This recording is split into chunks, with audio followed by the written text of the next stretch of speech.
word of scripture.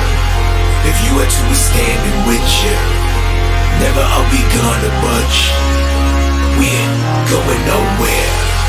We standing on the word of scripture. If you are to be standing with you, because of his grace and love, we ain't going nowhere.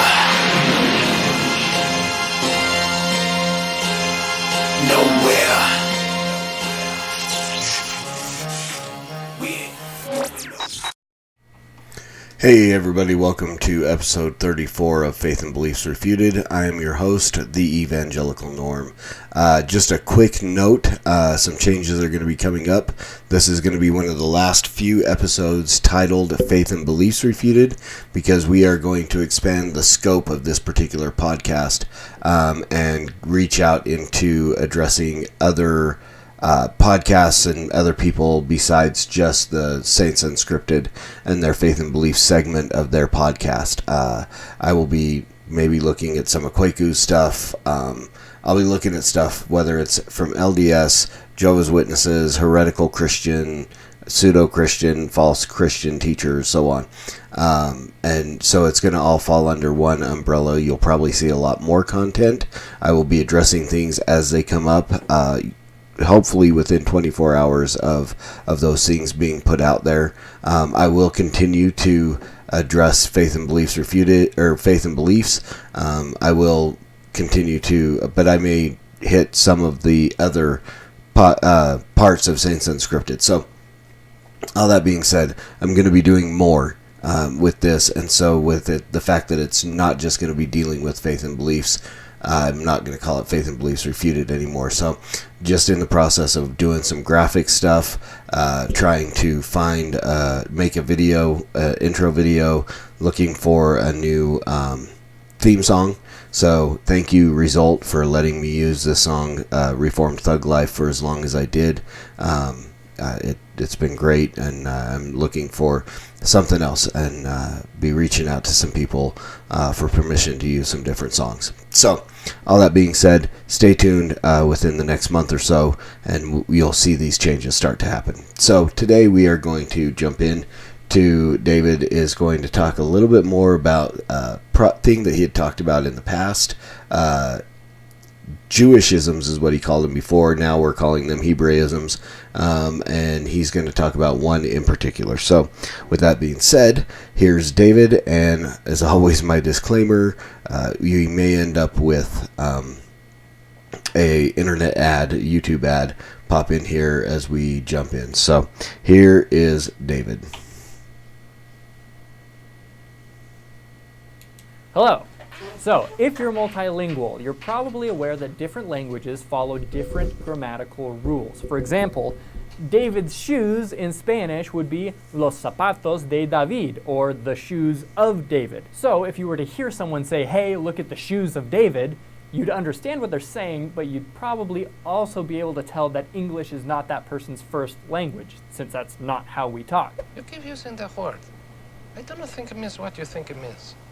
Joseph Smith claimed he translated the Book of Mormon from a record written by ancient Jews. If that's true, you'd think we'd be able to see some elements of the ancient Hebrew language in the English translation of the Book of Mormon. And guess what? We do.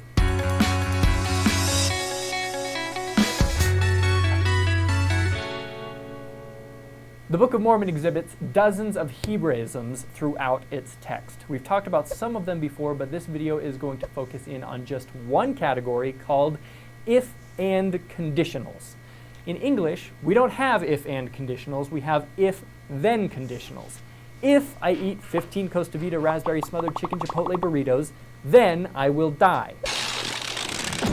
But in biblical Hebrew, it'd be if I eat 15 Costa Vida raspberry smothered chicken chipotle burritos, and I will die. They mean the same thing, but an English speaker would never naturally use an if-and conditional. This is where things get interesting. If you read the current Book of Mormon, you won't see any if-and conditionals. This is because Joseph Smith and early editors thought these were grammatical errors, which in English they are, and they edited them out, which is a real bummer because Joseph obviously had no idea. Okay, I need to talk about this. I was going to let him just talk it till the end, and then I was going to say what I had to say and call it quits. But here's an issue that I have. We have, over the time of the Book of Mormon, we have seen thousands of changes, well over 3,000 changes to the Book of Mormon have happened over time, whether they're changed back, so on and so forth. The LDS people will tell you most of these, well, these are just grammatical changes. They're just grammatical errors, and that's all the changes are. Where in reality, many of these changes are huge, and they literally change the meaning of the text. But if they were catching grammatical errors back then, why would they have left all these other grammatical errors in? That they caught these ones, these grammatical errors, but they didn't catch the thousands of other grammatical errors that went into the original Book of Mormon. That doesn't make sense to me. Again, this is where the story begins to crumble. If they caught these if and grammatical errors, why did they not? And if it's Joseph and this group of editors that we're looking at, how did they miss thousands of other grammatical errors instead of just these few? And here again, we run into another problem, and I'm going to address it and then let him go on. Joseph said, and Oliver Cowdery said, and the different translators said, that Joseph would put his face in the hat and he would read the word that showed up on the parchment on the seer stone. And the word would not disappear until it was written down correctly. Now, if it didn't disappear until it was written down correctly, so Joseph knew it was written correctly because the word disappeared, how are there grammatical errors? And why would he doubt this suddenly, that there were grammatical errors? And why would they take these grammatical errors out? It shows that the story that happened prior to does not fit. There's a problem. Go on. Idea that these errors were evidence of the authenticity of his work. Thankfully, though, we can look at the original manuscript of the Book of Mormon and the first edition of the Book of Mormon, where we find our if and conditionals. Right now, Moroni 10:4 says, "If ye shall ask with a sincere heart with real intent, having faith in Christ, he will manifest the truth of it unto you." In the first edition, it said, "If ye shall ask with a sincere heart with real intent, having faith in Christ, and he will manifest the truth of it unto you." The first edition version of Helaman 12 was a gold mine. "And if he saith unto the earth, move, and it is moved. Yea, if he saith unto the earth, thou shalt go back, that it lengtheneth out the day for many hours, and it is done. And behold also, if he saith unto the waters of the great deep, be thou dried up, and it is done. Behold, if he saith unto this mountain, be thou raised up, and come over and fall upon that city, that it be buried up, and behold, it is done. And if the Lord shall say, be thou accursed, that no man shall find thee from this time henceforth and forever, and behold, no man getteth it henceforth and forever. And behold, if the Lord shall say unto a man, because of thine iniquities thou shalt be accursed forever, and it shall be done. And if the Lord shall say, because of thine iniquities thou shalt be cut off from my presence, and he will cause that it shall be so." Here's the thing. I'm not going to tell you what to believe, but these are my thoughts. You're literally about to tell us what to believe. You recognize that, right? I'm not here to tell you what to believe, but here's what I think you should believe. This is literally what you're doing. Either Joseph Smith was a fraud or a prophet of God. If he's a fraud, you have no choice but to believe that he either put these if and conditionals in here on purpose to give the book a more authentic look, or it was a complete coincidence. Coincidence? I think not! I do not believe he put these in here on purpose. There are no if and conditionals in the King James Version of the Bible. Even by Joseph Smith's time, they'd been edited into better English, like what has been done with the Book of Mormon. And it's highly unlikely Joseph had access to any literature that would have taught him about this stuff in the 1820s. Also, if he put them in here on purpose to give the book a more authentic look, why would he edit them out? It doesn't make any sense. He would have kept them in and called a bunch of attention to them. You know what? This here is an if and conditional. Look, the book is real. I did it! But he doesn't do that. He thinks they're errors and he fixes them. Could it all... He thought they were errors when there could be no errors. In the most correct book of any book that was ever written, and a man can get closer to God by following its precepts than any other book. And yet he thought there were errors.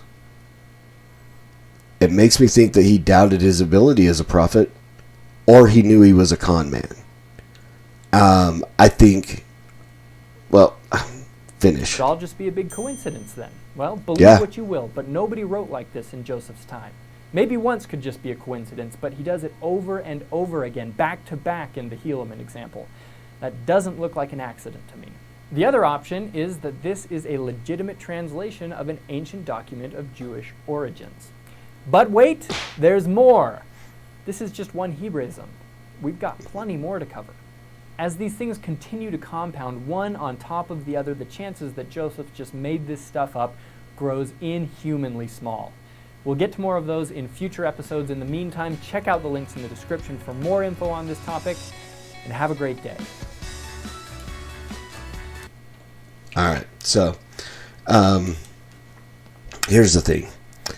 I don't care how many Hebraisms you find or fabricate or whatever. I've been looking through the internet since I watched this video a week ago, and I can't find anything about if-and conditionals other than what Mormons talk. I can't find a single biblical Hebrew website or apologetic site or anything that talks about if-and conditionals. The only place I can find anything about if-and conditionals is on Mormon sites. Doesn't mean that's not real. Doesn't mean that if-and conditionals were not a Hebrew thing. But I can't find anything. I cannot find anything. Hours of searching through the internet trying to find one little thing to educate myself a little bit more on if-and conditionals, and I can find zero. So, not saying that they're just made up by Mormons to give the impression of truth, but I wouldn't put it past them. Almost hundreds, coming close to 200 years, but decades upon decades of fabrications and changes and hidden things and jumping through hoops to explain away weird and strange teachings have been going on in Mormonism for decades upon decades upon decades. I don't know if the statement that I just made any sense, but that's what I'm trying to say. It's a religion founded on deception, and they continue to do so. I mean, it's almost ingrained in the theology of to deceive. Where does that come from? And here's the other thing. Again, like I said, I don't care how many of these Hebraisms they come up with. If I claim that I have a book written 2 years after Abraham Lincoln died, giving his history and so on, and the book mentions things like microwaves and compact disc players and internet and so on, it's pretty legit to say the book is false. If the book has been changed hundreds and hundreds of times, claiming to be an accurate representation of Abraham Lincoln's life, it brings doubt upon that book. It proves that book to be false. And it doesn't matter how many true things you plug into it. It doesn't make it true. It doesn't matter. I mean, there's so much plagiarism from the King James Version Bible and so on. Even errors that were made by King James translators.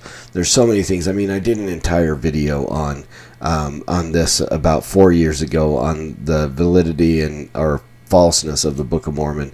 Do you think the Book of Mormon is a fraud? I'll throw the link in the description so you can check that out if you want to. About 20 minutes of video on that.